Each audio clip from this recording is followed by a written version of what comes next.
one-sided story. Let's go guys, game pertama antara BTK melawan CLOUD9 di Grand Final NICT ya. Rebutan slot ke MC. We are sliding into game 1 of the Grand Finals. BTK taking on CLOUD9. Okay, hold up, because this is not jungle YSS. This is gold. I saw it in the graphic and I was like, was it a mess up on the graphic? Wait a second, what happened here? This is Goldlane Zia, Yushun Shin. Is this a pocket? Is this something out of the clutch? Di sini MOBA Zen practicing, because this could definitely be something to catch CLOUD9 off guard here, and it's going to be surprising. I think damage output early game will maybe output this Cloud in terms of movement, in terms of overall damage. I don't even know. I don't think I've ever seen this. Yeah, it's definitely a first for me as well. But we said we wanted to see BTK come out with some surprises, and they have yet to disappoint. Yeah, and we're going to see how well. It doesn't just come down to the picks, though. It's going to come down to some of these rotations. This has been the big sour point for BTK in some of the playoff games. Is their synergy up to par? Is Mobazane going in with the backup of his team? Is the communication on there with Shark? So far, still in the early games, both teams being very respectable of both of their opponents. Yeah, but BTK definitely like moving fast. They're playing the early games they like to play. This is the early game that sometimes messes up the tempo of CLOUD9 in laning phase. You have Shark on this Cho, who's going to be aggressive, going to be in their face. And in terms of the mid duo that we're wondering how they're going to pair up, lane clearage has been equal. The rotations have been equal. It's 2 minutes in, and it's pretty much down the middle. Yeah, he's already seen some heavy engagement. Oh, wait a second. Big knockup on the chicken. Need to go back. He's still going to sustain himself in this fight as the turtle spawns in. Yeah, Frigid Glacier came out there from Hoon with the IMU, not able to find a mark just yet, but that means you're going to have an ultimate down for this first objective, but it doesn't look like both teams are actually setting up just yet. Shark getting caught.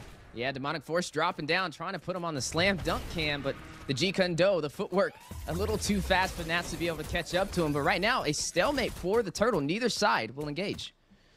We'll see how things play out. Turtle up, both junglers sitting at the top side. So this is going to be a slow first turtle. No one's going to rush it exactly. Mobazane has to get his orange buff first.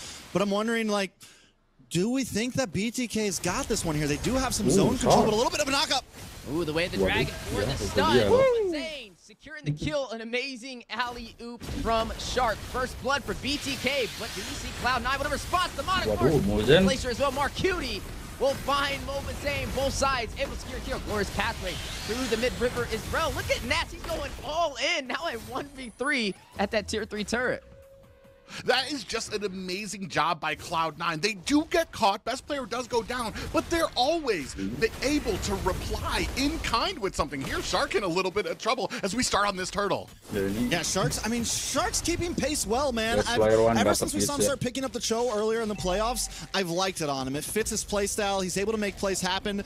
Both junglers do go down there, but we already see the possible aggression from BTK, the possible play potential. Yeah, and a play may be made here on the chicken. Not going to be able to find the kill, but that is a turtle over to CLOUD9. Ooh, Colwell just narrowly avoids a little kick up there from Shark. But right now, I mean, still keeping the pace. It's 1-1. Both of these teams, I want to say the aggression coming from them, they are not warded off by either of the deaths that they took. They're not worried about it. They're just continuing to kind of keep up this fast pace.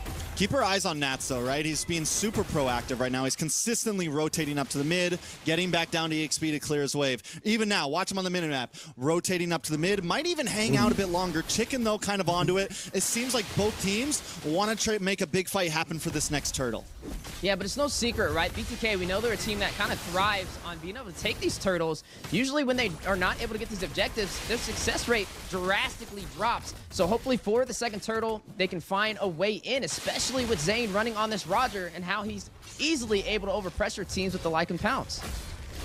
Yeah, but we've talked about it. You really need to lean into that early game on a Roger. When Roger starts falling behind, you're going to have some issues when it comes into that mid game. When you come into that late game. But ladies and gentlemen, a new record, if you guys did not know, for Mobile Legends Bang Bang Professional League recently became the first esports event series to reach 1 billion hours of watch time. That is a big number. I don't even know what that number means, honestly. It's a lot. That's what I know. It's like the money that Eslon has, or you know his name, Elon Musk has. It's a lot. It's confusing me. This game, though, I'm waiting for Zia to pop off. When is this YSS really going to happen, Private? Yeah, and that's the big thing for me right now. I'm not seeing where Yusun Shin is really kind of coming into play, where I'm just like, that was a great pick. I'm starting to see the genius of that pick. Not just yet, but right now, getting into a turtle fight. Yeah, Demonic Force dropping down from Nact, Frederick Glacier, stopping him in his tracks. Mobazane able to get the turtle to even out the objectives. Maybe able to get some kills as well, the way the Dragon's set up. Possibly leading to a kill. Nact very low, but still going to go in with the Demonic Force. Frederick Glacier double stun. Maybe able to pull it off. Cold World finding Zia. Shark on his way out. Kalau ingat MSC on the guys, top sumpah. side, and a tier 3 for the mid will be secured by best player. Betapa tangilnya dia ya. Yeah, and right now, the mid tower goes down. The great macro from CLOUD9, able to lose a tower, or able to lose that turtle. Oh, Mobazane in trouble. Ooh, need to get out of there very low. Not going to be able to get that orange buff, but it is going to be reset, so I guess effectively he didn't really lose anything from that engagement. I definitely didn't lose anything from the engagement. Turtle back up in 70 seconds. But the thing is BTK tried to make that play happen, right? But Cold World comes in with that beautiful AOG to disrupt everything, buys Nats enough time to kind of get those demonic forces off. So CLOUD9 is doing so far a good job at layering these skills. They are starting to take away with this gold lead. More towers are dropping. BTK now on the back foot. And earlier we were talking about Z on the YSS Private. I think knowing it's a YSS, it's definitely going to take some time, right? Until he's really outputting that damage. But the big thing he has to worry about is the Demonic Force. He's got to worry about the Frigid Glacier. There's just a lot of things that Zia has to play around on this hero to really make it pop off. Yeah, and the fact that you kind of have to juggle in melee range, into marksman range, into melee range to really get the most damage and output out of it, it leaves me wondering what the thinking process was, because you get close here, you've got a lot of CC to contend with. Mark Cutie, Frigid Glacier, among all the rest of Aurora's kit there. Nat's able to kind of slam down, and then of course, as we saw earlier, Cold World able to bring down that avatar of the Guardian. So with that, we have to wonder, when he does get those items, when he does become dangerous, will it be able to make a difference? Yeah, and that's what we're going to be able to keep a close eye on. I mean, Basic's already 1,000 gold ahead of him, has the DSS and the golden staff, and right now an engagement in the mid-river, possibly on the way as the next turtle spawns in. And we just saw the Mountain Shocker come into play, so it's, I mean, we're starting to see a little bit of possibilities. Nat's doing such a great job at zoning right now, and it's becoming such a big big burden for Shark. AOG though, not going to hit the mark. A good evasive maneuver from BTK, but Mark Cutie will find Mobazane. Glorious pathway possibly on the way out. Right now, CLOUD9 on the offensive pressure, winning the early game. I want to say, what a perfectly placed AOG there. Forced Mobazane to roll backwards into CLOUD9. They deliberately forced it out ahead. You saw Hoon was able to dash out of the way, but Mobazane had to roll backwards right into CLOUD9's hands, and they scoop up the kill. Now, all I'm saying, I'm looking at the BTK camera, and it might be time for Hoon to sit up. My guy's comfortable right now under the blanket. It might be time to sit up, bro. I promise you, by game 2, game 3, this man's going to be on the edge of that couch. He better be, because right now BTK's on the back foot. It's about 4K behind. Mobazane's been getting targeted down. Mark Cutie, I don't think, has missed a single Frigid Glacier at this point, always catching somebody and making it count. You know what's funny, though? I feel like this time around, though, Shark is actually in the same room as them and not playing on his lonesome, so that could be the difference they can lean in on, as you are now seeing Zia able to take the turret on the top side for BTK. Yeah, and so we do have a little bit of the macro kind of coming out there, still starting to affirm and amass a decent-sized lead right now as we take a look at the items. Yeah, taking a look at the items, I want to focus on the junglers right now. They've both taken some deaths. Mobazane has taken 2, and I think we're starting to feel it a little bit, right? He's almost 2,000. I mean, he's 1.7K behind best player right now. He's about 2 levels. That means that Retri's looking real good on best player, which means BTK is kind of in this point where they are forced to wait a little bit. Mobazane's got the War Axe in, he's got Windtalker in, but taking a look at the side of best player, we're talking Endless Battle, Malefic Roar, just to kind of chunk through Fried Chicken, to chunk through Shark. Not to mention the Hunter Strike as well for a little bit of passive speed boost to help with these engages and disengages. C9 has hit their power spike nice and early. BTK still trying to get there. Yeah, and I gotta see what is Zia's power spike, because he has the Aegis, he's on this Yss Goldlane. How will that come into play?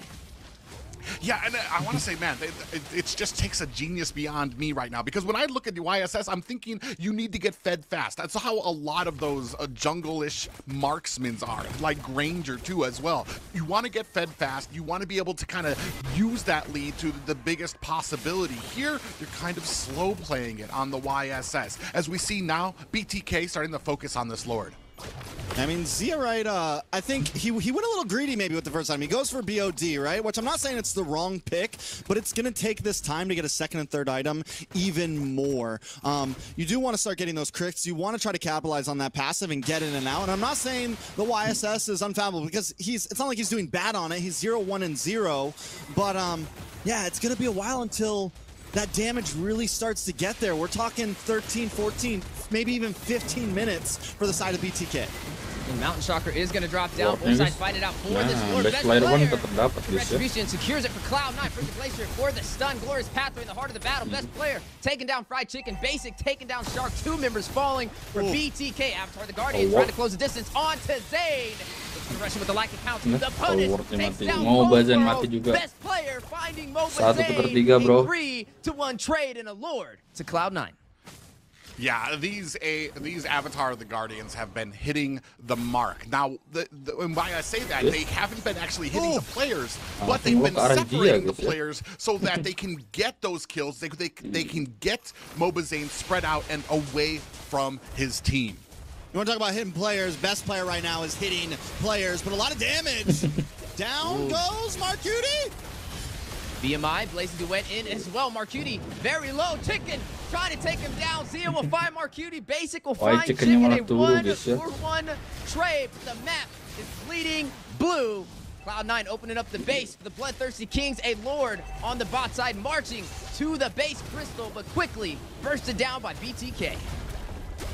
Oh man, they're able to take down the Lord very quickly, but you see up at the top, that's 2 high grounds down on each side, just 1 left through mid right now. A firm grasp on the map control is what Cloud9 has.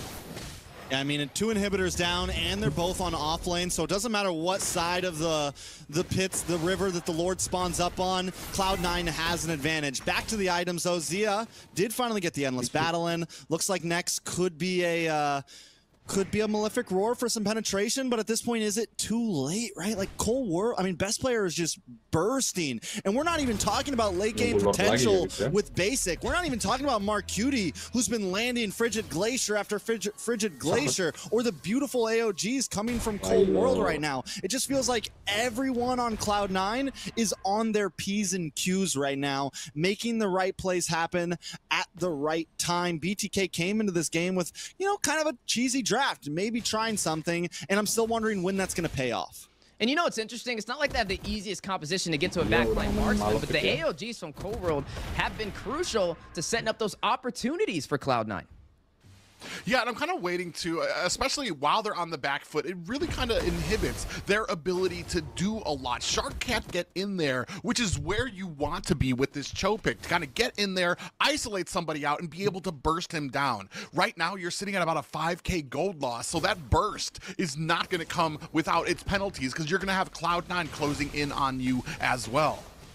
Hopefully they can fight for these purples, try to get a little bit more farm. But you talked about Shark not being able to go in, and I think in the early we saw him go in, right? But now with Nact just able to stiff arm him, with the rest of the team able to stop him in his tracks, it doesn't seem possible. Yeah, it's definitely going to be an upscale battle right now with CLOUD9 in the lead with the gold and the objectives. A Luminous Lord does spawn in. Now the chase on the Shark. I'm wondering if they're going to fully commit. No, they're going to let him go. They're going to focus on this objective. You're already seeing best player in position. I mean, and he's looking for the angles. He's trying to get them, but he's just not able to find them. And right now, we're going to go ahead and start on the Lord. Basic will be able to secure that with the no retribution play and get a kill. Takes down Chicken. On top of that, a 2-for-none trade for their side. Yeah, they have to know the burst damage is there. At this point, one of them can't go in and check bush. Like, one of them can't just be alone, and they're kind of approaching the map at more of a split-up pace, but I think it's a little bit too late for that. Yeah, and you don't, I mean, I was going to say, we don't really have a front line for BTK either. It's going to have to be Shark to kind of go in there, get that, but then you have the rest of the team that's going to need to kind of be on their P's and Q's to try to maybe get an angle or get in there very quickly as we're pushing in to the last high tower. Ooh, good G-Kando setup. Shark, Shark tipis. Nah kan, itu dia loh. Able to take him down. Right now, you are seeing the Luminous Lord in the base of the Bloodthirsty Kings at about 45% HP. The inhibitor will fall. No more inhibitors in this game. Mati. Finding Zane, the base crystal. Selesai sih harusnya. Every hit. Basic able to take down Chicken. Dia falling to Mark Cutie's wrath. GG Cloud9 mahal. Game 1 against BTK. Tapi ini BTK bro, hati-hati bro. Sumpah hati-hati. Kita lanjut ke game selanjutnya guys ya. Thank you guys, bye bye.